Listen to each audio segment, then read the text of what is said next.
Hacia fines de 1890, comienzos del siglo XIX, la Argentina orientó su economía a la generación y exportación de productos agrícolas, lo cual estuvo beneficiado por la entrada de capitales extranjeros, la mano de obra barata y una rápida urbanización, expansión en la que tuvo decidida gravitación el ferrocarril, cuya difusión permitió la comunicación de gran parte del país. Argentina, rica en climas y tierras, bienes indispensables para la existencia de riqueza agropecuaria, ganadería y agricultura. En este último punto vamos a detenernos hoy. Maíz, centeno, lino, avena, alfalfa, pero la mayor actividad de nuestros agricultores era la que derivaba del trigo, llegándose a sembrar aproximadamente 15.000 hectáreas. Esto traccionó a una industria incipiente, la de los molinos harineros, una industria que nacía al lado mismo de los campos y se instalaba en Villa Huidobro, se convertiría en ícono años después.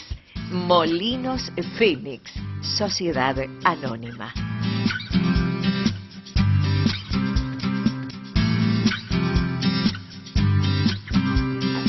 Bueno, el Molino Fénix significó que es un poco, es una obra fundacional. Cuando en 1901 una firma Secchi de Lincoln viene a poner un molino aquí, en virtud de que venía el ferrocarril, población que ya estaba, fíjense qué notable antigüedad tiene lo que significa el molino acá en Cañada Verde o Villa Huidobro.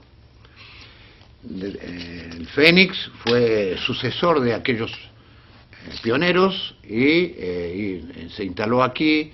En el año 38 se dividió la firma, un hermano hizo el molino de Rielicó, porque era de la familia Werner, son los alemanes, y se incendió este molino, se hizo nuevo, que es el que en este momento está desarmado. Ese nuevo molino en el año 38, el molino de Rielicó se nutrió de gente de aquí, de Cañada Verde. Sí, con 100, superaban los 100 los empleados. ¿Puestos directos e indirectos? Sí, no, indirectos más.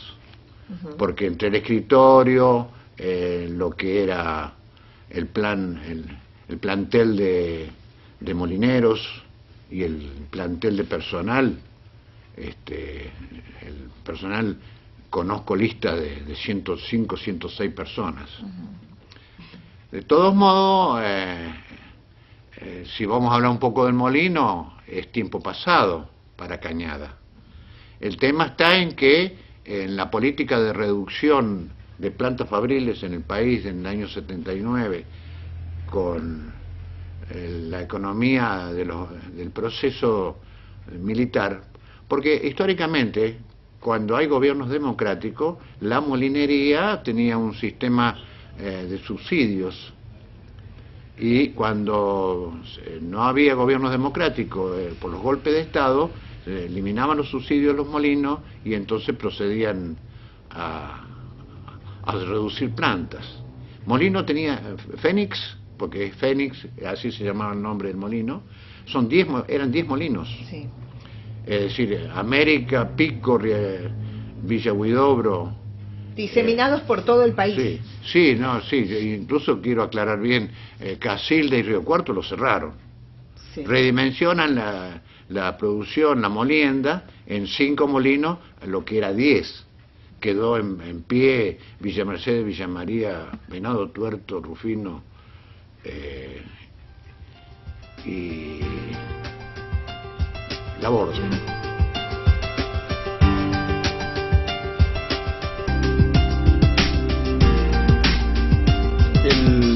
El Molino Fénix es parte importantísima en la historia de Cañada. fue la empresa emblemática que tuvo nuestro pueblo, donde trabajó tanta gente y donde se formó laboralmente también tanta gente. Y bueno, surge el molino prácticamente cuando nace Cañada Verde, en un molino que después se incendia y ahí nomás se empieza a construir el otro molino.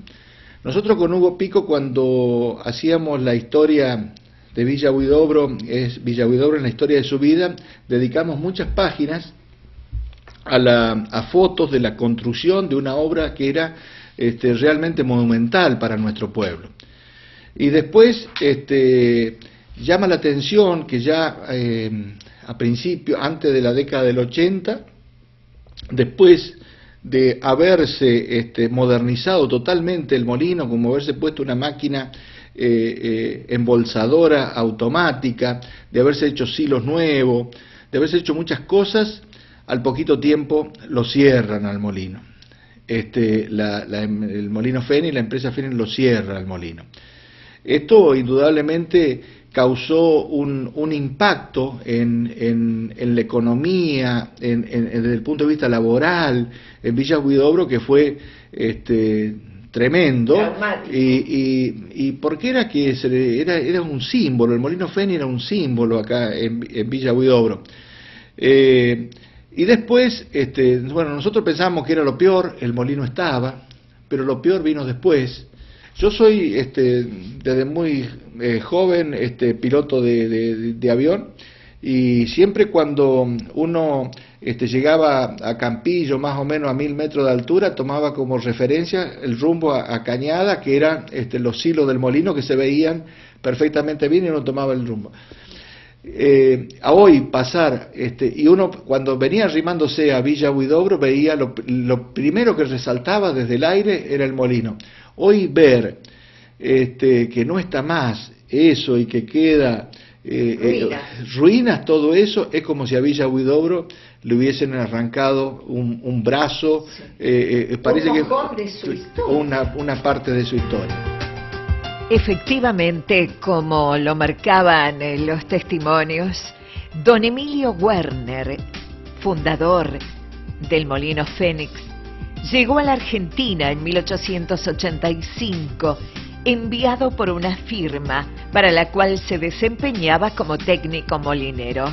En Rosario, se percató de que nuestro país ofrecía enormes posibilidades. Su capacidad de gestión le permitió adquirir en 1889 un molino que ya venía explotando en arriendo en Casilda. Poco después, ese molino de Casilda, Santa Fe, contaba con uno de los primeros silos en Argentina. Al momento de constituirse como sociedad anónima Molino Fénix, ya la empresa contaba con plantas y establecimientos en San Urbano, Río Cuarto, Venado Tuerto y Villa María. Poco tiempo después se anexaban las plantas de General Pico, General Villegas, Cañada Verde, Villa Mercedes, La Borde y América. En los años 50 y 60, Molino Fénix y sus diferentes plantas se erigía como la tercera empresa del sector en cuanto a volumen de producción.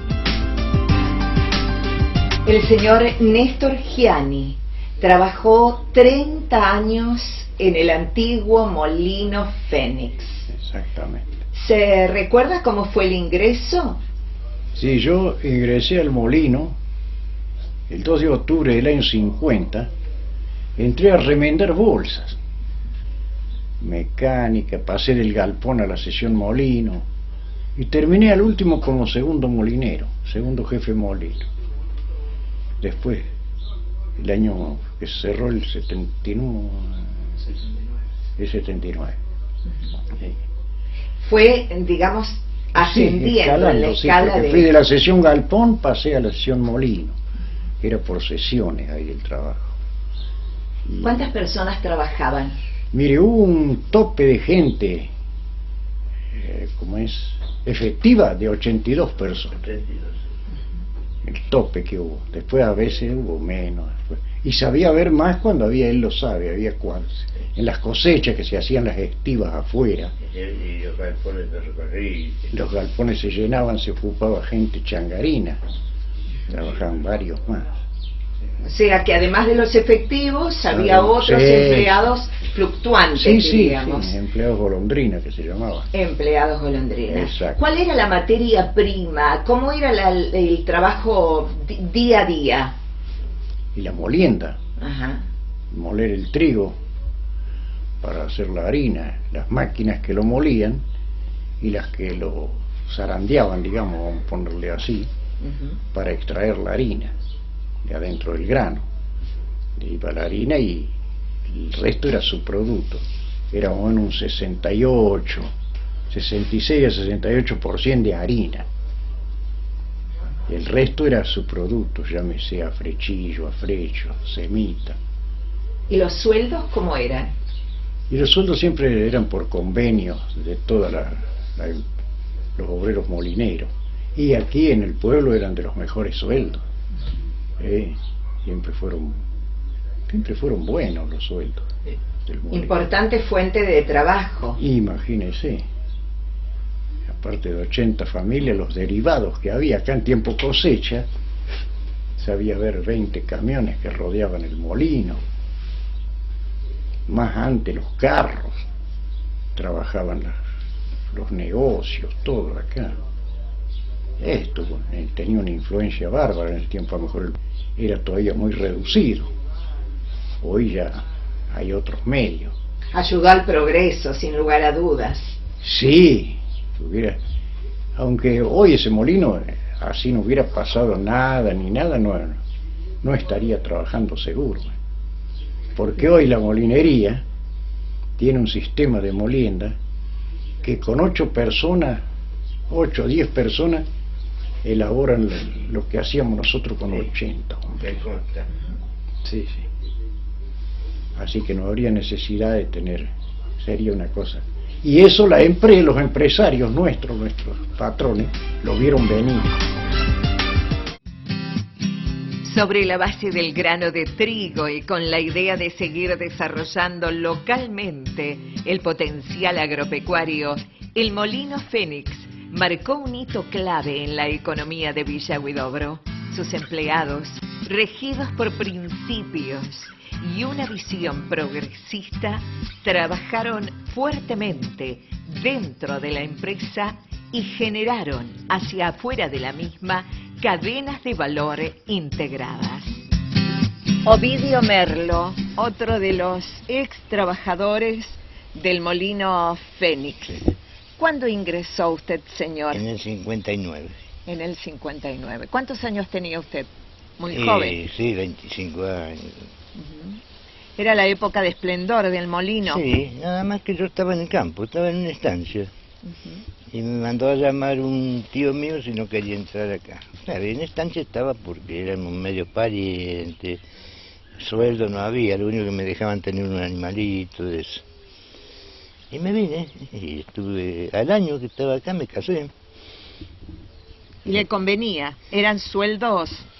Sí, buenos. Eran buenos sueldos, en ese tiempo eran buenos sueldos, sí. ¿Y qué tarea cumplía exactamente? Bueno, empecé más o menos igual como dijo Gianni, remendando bolsas, haciendo cualquier trabajo. Y después había un recibidor muy viejo ya de acá del molino, aparte muy amigo, muy colaborador, todo lo que como le quiera llamar, que era don Roberto Garibaldi. Y me decía, Merlito, dice, anda a estudiar porque siempre va a ser peoncito nuestro. Porque me había empezado a mandar a muestrear, a sacar muestras al galpón, y yo le hacía los conjuntos, le hacía todo. ¿Muestras de trigo? De trigo, sí, solamente trigo trabajábamos acá. Y bueno, después de una de esas se cambió el gerente, vino un gerente de Pico, muy buen hombre, señora Mela. Dice, no hay ningún problema, dice, nosotros le vamos a dar permiso para que vaya a estudiar. Y dice, vamos a esperar que venga el inspector. El inspector tenía que venir de Rosario, porque Casa Central está en Rosario. En Rosario, no sé si existirá, estaba en la calle Córdoba 1441, la casa de él. Y cuando vino, sí, como no, se le vamos a dar 2 días por semana, que se vaya a hacer el curso. Tenía que hacerlo en Río Cuarto. Así que todos los fines de semana me iba 2 días. El jefe de la Junta Nacional de Grano de Río Cuarto era el profesor. Y también agarró a quererme, porque yo soy muy sencillo, yo no tengo nada que ocultar ni... Y me daba mucho trabajo para que yo lo hiciera en mi casa. Mucha cantidad de muestras y eso, porque lo principal era la muestra de trigo acá. Para que practicaras. Claro, por las variedades. Claro. Yo estudié 34, 35 variedades de trigo.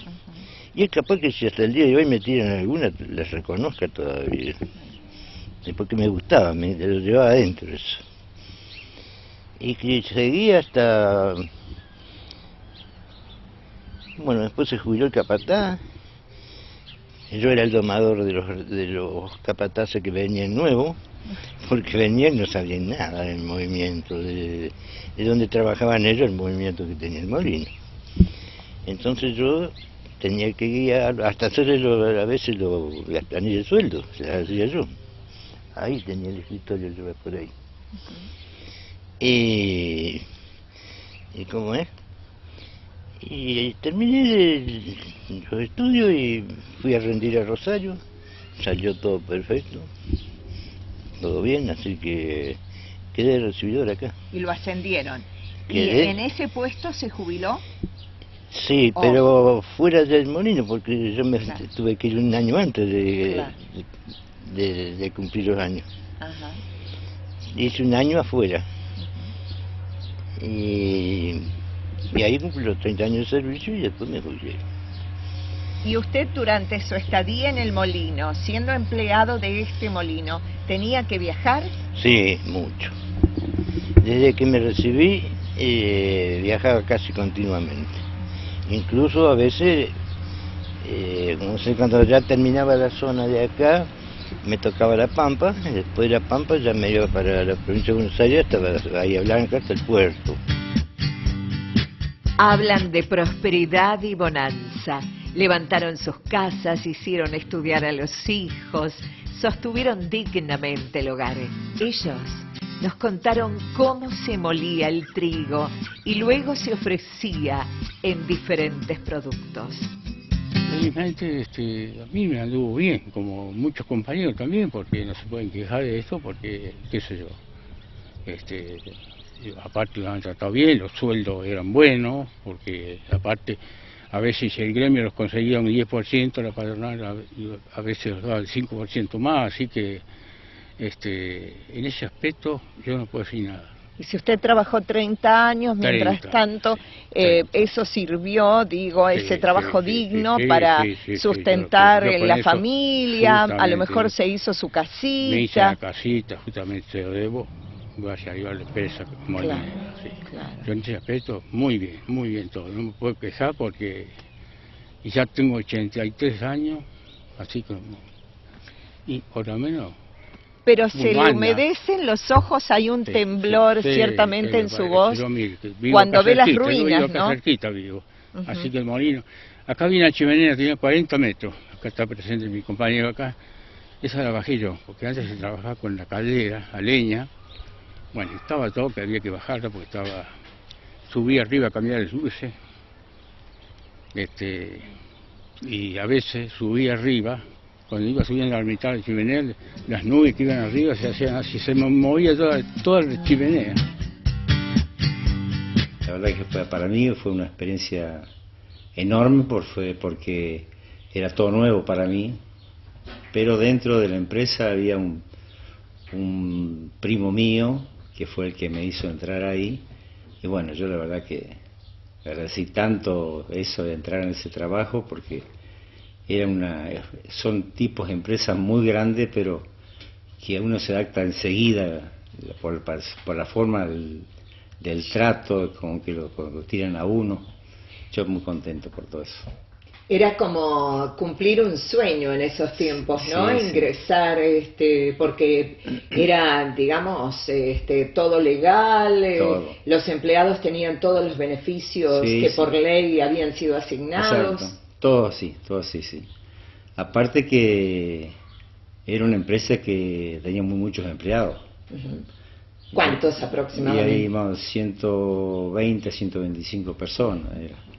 Que cuando se fue, que cerraron las puertas, para todo el pueblo fue una caída mala, o sea, porque cuánta gente quedó sin trabajo, por más que se le indemnizó a todos, pero era difícil para levantar todo esto, ¿no?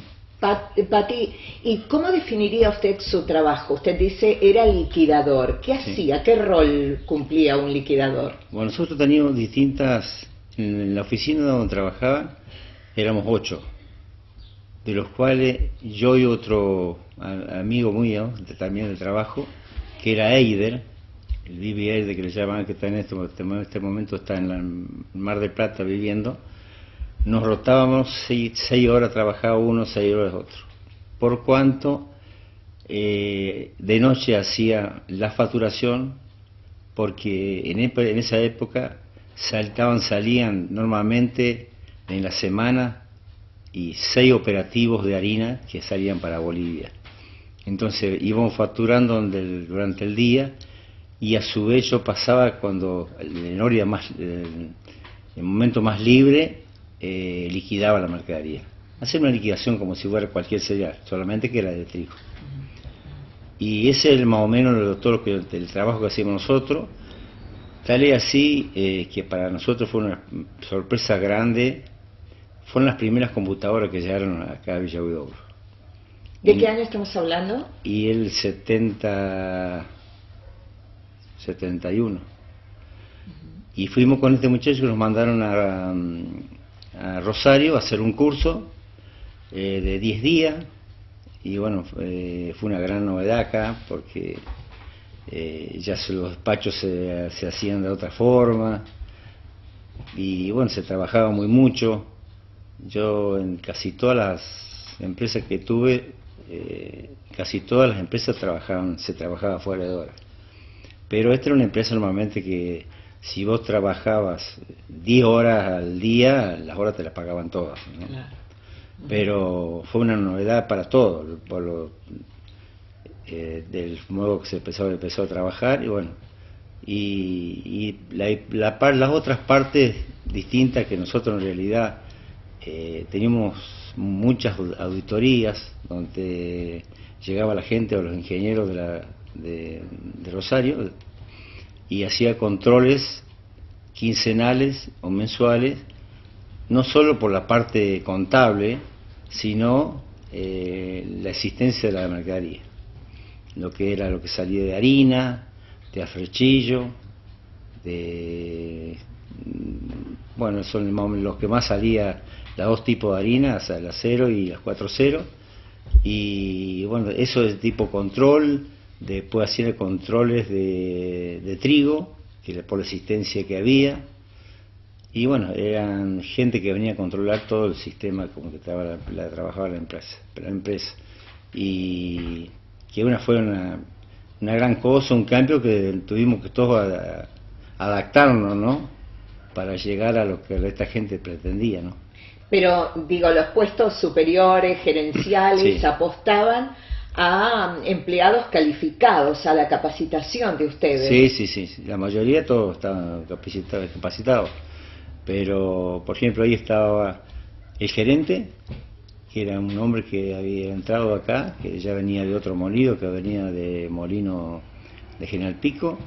Después había las 8 personas que te decían que trabajan, unos que hacían remito, otros que estaban con la parte del trigo, por la existencia. Todos tenían distintas funciones, ¿no? Ujú. Y bueno, para mí fue una empresa muy buena, no solo por uno que trabajaba, así la seguridad que tenía, sino ellos también le brindaban lo que en realidad uno precisara. Exacto. era gente que a través del gremio, que era un gremio muy grande, muy poderoso, claro, de los molineros, teníamos un secretario general acá que él mismo conseguía a través de Buenos Aires hacer tipos de eventos entre las empresas, la misma empresa, y salir, por ejemplo, había en esa época molinos en Venado Tuerto, en Río Cuarto, en Villa Mercedes, Villegas, América, Realicó, Pico. Entre todos estos molinos, la gente procuraba que en 2 días que se hacía el evento, hacer campeonatos de bocha, claro, de fútbol, y juntarlos, más de todo cuando era el Día del Molinero, ¿no? Y son cosas que quedaron grabadas, y aparte, para nosotros, podemos decir, el trabajo liviano. Claro. Pero lo que es la gente que trabajaba en la bolsa, eso es muy bravo, era el tema, porque tanto en esa época estaban las bolsas de 80 o 90 kilos que se estivaban, y cuando tenían que agarrar los camiones, que en ese tiempo no estaba automatizado todo, y largaban la bolsa de unos 7 o 8 metros directamente a subir a una tarima y recibirla y llevarla. Y esos golpes dejaron mucha mecha en mucha gente que quedó con problemas de columna. De las épocas en que el molino resplandecía, nada queda, conjugando sentimientos de nostalgia, resignación, impotencia, reprobación. Ex empleados y referentes de la comunidad contarán en el último tramo cómo sobreviene el final de Molinos Fénix, Villa Huidobro. En Hoy, desde el ayer, intentamos ser genuinos con nuestras consignas, reflejar los hechos cotidianos que sirven para pensar los grandes episodios y quienes los construyen, dando protagonismo a personas que sin ambición de repercusión social nos comparten sus vivencias. ¿Qué función cumplía usted? Bueno, yo acá he hecho de todo. He trabajado en la bolsa. Después lo más que hice yo, mantenimiento del molino. Hacía de todo, bañería, hacía de todo un poco. Muy agradecido porque a mí me fue bien, porque he trabajado bien, con sueldo más o menos bueno, y compañerismo, todo bueno también, todo, así que yo no me puedo quejar de nada. Lo lamenté cuando llaman al gerente a la casa central, y yo cuando nosotros, con otros compañeros más, pensamos, porque había rumores ya que se iba a cerrar el molino, pero nosotros no sabíamos nada. Viene que cuando vino el gerente, tuvo 2 días, casa central, vino y yo estaba colocando con otro compañero mío que todavía vive, estamos colocando un aire acondicionado en el laboratorio. Bueno, y de ahí llega el gerente, dice, buen día, dice, embalen el aire y me lo guardan en el depósito como estaba, hasta nuevo aviso. Bueno, ya pensamos nosotros que había algo raro. De ahí entonces después los llamó en reunión el gerente y los avisó parte del gremio que teníamos acá nosotros. Bueno, dice, después los va a llamar el gremio y le van a comunicar lo que pasa. Bueno, los llamó el gremio, los llama la gerencia y gerente y los comunica que el cierre del molino. El 31 de octubre de 1979 se cierra el molino Fénix. Claro, nosotros quedamos, nos cortaron los brazos, una palabra. Que trabajaba en el molino, pero en aquel tiempo no había los medios que hay hoy. Por eso muchos trabajamos muchísimos años y salimos con una mano atrás, otra adelante, inclusive algunos sin tener en qué vivir, porque no había las facilidades que hay hoy. Claro. Para hacerse una casa, para un barrio, para... En aquel tiempo era una cosa muy difícil. ¿Fue traumático el cierre? Y sí, imagínense, de la noche a la mañana 80 personas sin sueldo. Pues pagaron las indemnizaciones todas de pe a pa, ¿eh? Eso sí, lo que correspondió por ley, lo pagaron ahí nomás. Es la primera vez desde que se cerró el molino que entro acá adentro.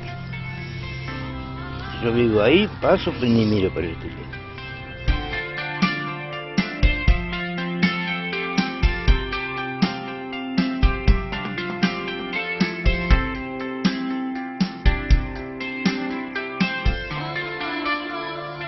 Entonces a Cañada le tocó el cierre. No obstante, con Cañada hicieron una excepción.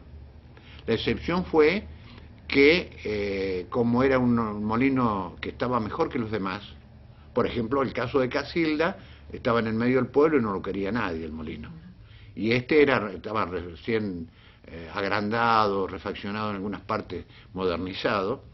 Entonces Fénix produce una oferta, la mitad lo iban a tener ellos y la otra mitad que lo comprara el pueblo. Negociación que se frustró. ¿Se percataron cuando...? Sí, no, sí. Sí, no, sí, porque a través de este secretario general, que era Torres, trajo en un momento la noticia que había posibilidad de que se podría cerrar. Uno, porque la empresa se había dividido entre la misma familia y creían de que un molino como esto, que no habían hecho nada, era uno de los molinos que podía cerrarse. Como fue Pico, sí, como fueron la mayoría. Todos, casi todos. Primero que cayó fue América o Villegas, después cayó Río Cuarto y después caímos nosotros. Yo cuando soy intendente en el año 1983, a los poquitos meses viajo con los concejales a la ciudad de Rosario, me reúno con los titulares del molino y para ver si existía algún tipo de posibilidad de abrirlo, donde ellos me comunican que en el actual marco económico que existía en ese momento, ellos no había ninguna posibilidad de abrirlo y que estaba a la venta, el molino se vendía. Y bueno, después hubo una empresa que lo compra, pero que nunca realmente lo pone en funcionamiento. ¿Una empresa local? Una empresa, eran capitales locales y capitales de afuera, tengo entendido. Y bueno, no se puede solucionar el tema, pero lo más grave viene después, cuando se permite impunemente de que ese molino fuera demolido por la propia gente. O sea, era un tema que se podría haber resuelto desde el punto de vista municipal con una simple ordenanza municipal que dijese que se declaraba de interés público o patrimonio histórico de la localidad, y eso se podría haber puesto con un policía o un custodio ahí en la puerta, se hubiera permitido, se hubiese evitado el saqueo y la destrucción total. Yo nunca pensé, yo vivo acá cerca del molino, yo nunca pensé que podían llegar hasta destruir los hilos, que era una cosa increíble. Y bueno, estas son las cosas que por ahí pasan en los pueblos. Fuimos muy pocos los que levantamos la voz. Nosotros fuimos muy pocos los que levantamos la voz con respecto al cierre, pero más que nada con respecto a este despojo, por lo menos haber conservado el edificio, que hoy a lo mejor podría tener una utilidad a lo mejor económica, como una planta procesadora de maní, o hubiera podido tener algún otro tipo de cosas. Pero bueno, destruir como se destruyó todo esto, sin que quienes estaban al frente del gobierno municipal, y esto lo digo ahora y lo dije siempre, nunca cambié, no haber hecho absolutamente nada. En Villa Mercedes San Luis, por ejemplo, a diferencia de lo sucedido en Cañada Verde, los habitantes supieron conservarlo y cobró vida nuevamente como centro cultural, reinaugurándose el viejo molino en 2010. Como lluvia dorada, ya no cae el trigo sobre los vagones del ferrocarril. Cuesta pensar que una planta altamente competitiva como lo fue Molino Fénix haya quedado reducido a ruinas. El viejo predio es hoy un solar lleno de yuyos y escombros. Como dice el tango, sueño con el pasado que añoro, el tiempo viejo que lloro y que nunca volverá.